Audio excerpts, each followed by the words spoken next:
Hello student, পাঠশালা বাংলা ইনস্টিটিউটের পক্ষ থেকে তোমাদের স্বাগত জানাই। আজকে আমি তোমাদের জন্য আবার নতুন একটা ভিডিও নিয়ে এসেছি এবং আজকে আমরা এই ক্লাসে তোমাদের অষ্টম শ্রেণীর যে পরের ভিডিও অর্থাৎ পরের যে প্রশ্নগুলি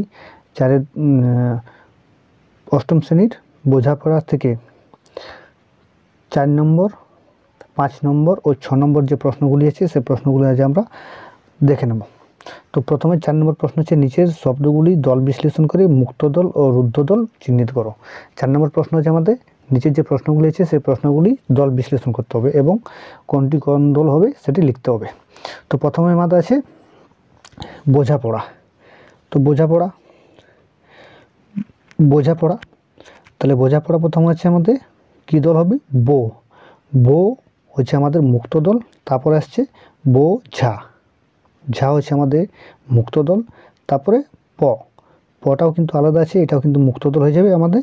এবং শেষে আছে কিন্তু রা, বোঝা পড়া, যে রা রা সেটাও কিন্তু আমাদের হয়ে যাবে মুক্ত দল। তারপর আমরা দেখে নিই দ্বিতীয়টি। 2 নম্বরে আছে আমাদের কতকটা। তাহলে এখানে আছে প্রথমে আসছে আমাদের ক হচ্ছে আমাদের মুক্ত দল এবং তারপর আসছে তক হয়ে যাবে আমাদের এখানে রুদ্ধ দল ও শেষে আমাদের আসছে টা কিন্তু আমাদের এখানে হয়ে যাবে মুক্ত দল। এরপর দেখে নিয়ে যাবে আমাদের পরে এসে আমাদের সত্তরে। তাহলে আমাদের 3 নম্বর আছে সত্তরে। তাহলে আমরা যদি এটা দল বিশ্লেষণ করি, প্রথমে এসছে আমাদের উচ্চারণ করলে সৎ হচ্ছে আমাদের এখানে রুদ্ধ দল। তারপর হচ্ছে আমাদের তে হচ্ছে আমাদের এখানে মুক্ত দল এবং শেষে আসছে রে হচ্ছে আমাদের কিন্তু এখানে মুক্ত দল। এরপর চলে আসছি আমরা পরের প্রশ্ন কী আছে? পরের প্রশ্ন 4 নম্বর আছে আমাদের। এই 4 নম্বরতে আছে আমাদের এখানে পাঁজরগুলো। তাহলে প্রথমে আসছে আমাদের পা হচ্ছে আমাদের মুক্ত দল এবং তারপর আসছে জ্বর হচ্ছে রুদ্ধ দল এবং পরে তার সাথে আছে গু হচ্ছে আমাদের এখানে মুক্ত দল এবং লো হচ্ছে আমাদের এখানে আরেকটা দল, হচ্ছে আমাদের মুক্ত দল। পরের প্রশ্ন চলে আসে। পরের প্রশ্নতে কী আছে? পরের প্রশ্ন আছে আমাদের বিশ্বভুবন। তাহলে প্রথমে আসছে আমাদের বিষ হচ্ছে আমাদের এখানে রুদ্ধ দল। তারপর আসছে সো হচ্ছে আমাদের মুক্ত দল এবং ভূ কিন্তু আমাদের এখানে মুক্ত দল। শেষে আসছে আমাদের বন হচ্ছে আমাদের এখানে রুদ্ধ দল। এরপর চলে আসছে আমরা পরের প্রশ্ন আমাদের কী আছে? পরের প্রশ্ন হচ্ছে আমাদের অশ্রু সাগর। তাহলে অশ্রু সাগরের প্রথম আমাদের কি দল আসছে? যেহেতু আমাদের দুটো দল আছে আর তালিবস্ত একসাথে তাহলে হয়ে যাচ্ছে আমাদের রুদ্ধ দল। তারপর আসছে রু হচ্ছে আমাদের এখানে কিন্তু মুক্ত দল। তারপর আসছে সাও কিন্তু আমাদের এখানে একটা মুক্ত দল। শেষে আসছে আমাদের গড় কিন্তু আমাদের এখানে রুদ্ধ দল। এরপর চলে আসছে আমরা 5 দাগের প্রশ্ন। 5 দাগের প্রশ্ন কী হয়েছে আমরা একটু দেখে নিই। এরপর চলে আসছে আমরা 5 দাগের প্রশ্ন। 5 দাগের প্রশ্ন আমাদের কী আছে? প্রতিটি শব্দের 3টি করে সমার্থক শব্দ লেখো। আমাদের এখানে যে শব্দগুলি আছে সেই শব্দগুলি দিয়ে কিন্তু আমাদের 3টি করে সমার্থক শব্দ লিখতে হবে। সমার্থক মানে হচ্ছে একটি শব্দ এবং একটি শব্দের 3টি আমাদের অর্থ লিখতে হবে। তাহলে প্রথমেই আসছে আমাদের এখানে আসছে মন। তাহলে মনের সমার্থক শব্দ 3টি সমার্থক শব্দ কী হবে? মন মানে হচ্ছে চিত্ত এবং 2 নম্বরে হৃদয় ও অন্তর। মনকে আমরা চিত্ত, হৃদয় ও অন্তর এই 3টি বলতে পারি। তাহলে মনের সমার্থক শব্দ হচ্ছে আমাদের চিত্ত, হৃদয় এবং অন্তর। তারপরে আছে আমাদের কিন্তু জখম। তাহলে জখম থেকে আমাদের সমার্থক শব্দ কী হবে? জখম থেকে সমার্থক শব্দ আমাদের আহত, বিক্ষত ও আঘাতপ্রাপ্ত। এই 3টি আমাদের জখমের সমার্থক শব্দ।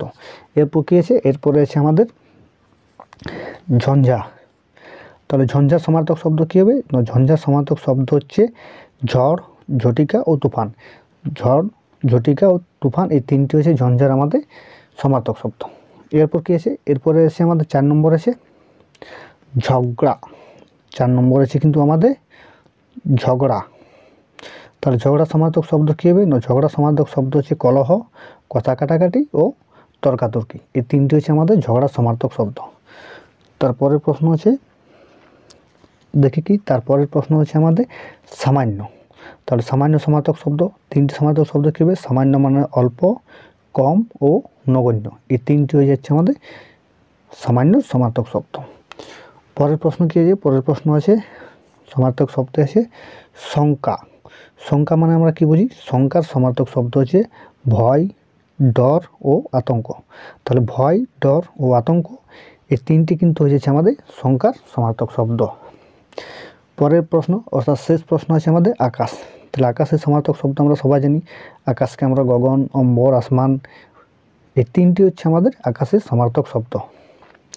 এরপর দেখা যাক আমাদের 6 নম্বরের 6 দাগে যে প্রশ্ন আছে, সেই 6 দাগের প্রশ্ন কী আছে এবং উত্তরগুলি আমরা দেখে নিই। এরপর চলে আসবো আমরা 6 নম্বর প্রশ্ন। তো 6 নম্বর প্রশ্নগুলো দেখার আগে যারা কিন্তু আমার চ্যানেলটি এখনও সাবস্ক্রাইব করোনি, তাড়াতাড়ি চ্যানেলটি সাবস্ক্রাইব করো এবং ভিডিওটি ভালো লাগলে লাইক, শেয়ার ও কমেন্ট করো। এবং আমার এই চ্যানেল থেকে পাঠশালা বাংলা যে ইনস্টিটিউট চ্যানেল আছে, এই চ্যানেল থেকে অষ্টম শ্রেণী, নবম শ্রেণী, দশম শ্রেণী প্রভৃতি বিষয়ে সাজেশন ও নোটস কিন্তু এখান থেকে পাওয়া যায়। তোমরা সাজেশন ও নোটস পেতে চ্যানেলটি সাবস্ক্রাইব করো তাতে, এবং পাশে থাকা বেল আইকনটি প্রেস করো যাতে তোমাদের সামনে আমার সমস্ত ক্লাসের ভিডিওগুলো কিন্তু তোমাদের সামনে সবার আগে পৌঁছে যায়। তো 6 নম্বর প্রশ্ন হচ্ছে আমাদের নিচের প্রতিটি শব্দের বিপরীতার্থক শব্দ দিয়ে শব্দজোড় তৈরি করে বাক্য রচনা করো। প্রথমে আমাদের যে শব্দগুলি দেওয়া আছে সেই শব্দগুলি দিয়ে আমাদের বিপরীত শব্দ করতে হবে এবং সেই বিপরীত শব্দ যে জোড় হবে সেই জোড় শব্দ দিয়ে আমাদের বাক্য রচনা করতে হবে। তাহলে প্রথম যে প্রশ্ন, সেই প্রশ্ন আছে আমাদের কিন্তু আঁধার। তাহলে আঁধারের বিপরীত শব্দ যদি দেখি আমরা, আঁধারের বিপরীত শব্দ হবে আলো, আঁধার থেকে হবে আলো। তাহলে এই আমাদের আঁধার আলো দিয়ে আমাদের কিন্তু বাক্য রচনা করতে হবে। তাহলে আঁধার আলো বাক্য রচনা কী হবে, জঙ্গলের আলো আঁধারে প্রতি পদক্ষেপেই বিপদের ভয়। এরপর আছে আমাদের 2 প্রশ্ন। 2 প্রশ্ন কী আছে আমাদের, 2 বিপরীত যে শব্দ আছে সেই শব্দ আছে আমাদের সত্য। তাহলে সত্য যে আছে, সত্যর বিপরীত শব্দ হবে অসত্য, এবং ওই জোর দিয়ে যদি আমরা বাক্য রচনা করি তাহলে কী হবে, সত্য অসত্য বিচার করেই সিদ্ধান্ত নিতে হয়। সত্য অসত্য বিচার করে কিন্তু আমাদের সিদ্ধান্ত নিতে হয়, এটা হয়ে যাচ্ছে আমাদের বাক্য রচনা। 3 নম্বর প্রশ্ন কী আছে, 3 নম্বর প্রশ্ন আছে আমাদের দোষ। তাহলে দোষ বিপরীত শব্দ হবে গুণ। আমাদের এখানে দোষ গুণ দিয়ে বাক্য রচনা করতে হবে, তাহলে দোষ গুণ নিয়ে মানুষের চরিত্র, এটা হয়ে যাচ্ছে আমাদের বাক্য রচনা। পরের প্রশ্ন কী আছে, পরের প্রশ্ন আছে আমাদের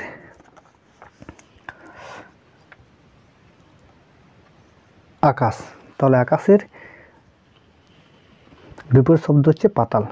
আমরা এখানে আকাশ পাতাল দিয়ে বাক্য রচনা করব, তাহলে কী হবে, আকাশ পাতাল অত কি ভাবছ, এটা হয়ে যাচ্ছে আমাদের আকাশ পাতালের বাক্য রচনা। পরের প্রশ্ন দেখা যাক। পরের প্রশ্ন আছে আমাদের সুখ।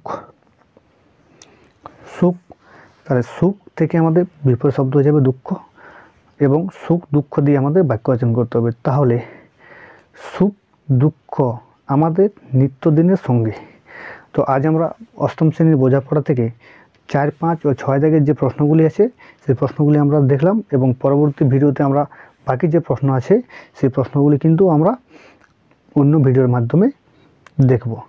এবং পরের প্রশ্নগুলি পাওয়ার জন্য এবং অষ্টম শ্রেণীর সমস্ত বিষয়ে সাজেশন নোটস পাওয়ার জন্য চ্যানেলটি তোমরা সাবস্ক্রাইব করে নাও। ভিডিওটি ভালো লাগলে লাইক, কমেন্ট ও শেয়ার করো, এবং কোনো জায়গাতে যদি কিছু বুঝতে অসুবিধা হয় তাহলে তোমরা কমেন্টের মাধ্যমে জানিও, আমি তোমাদের ডাউট কিন্তু ক্লিয়ার করে দেবো।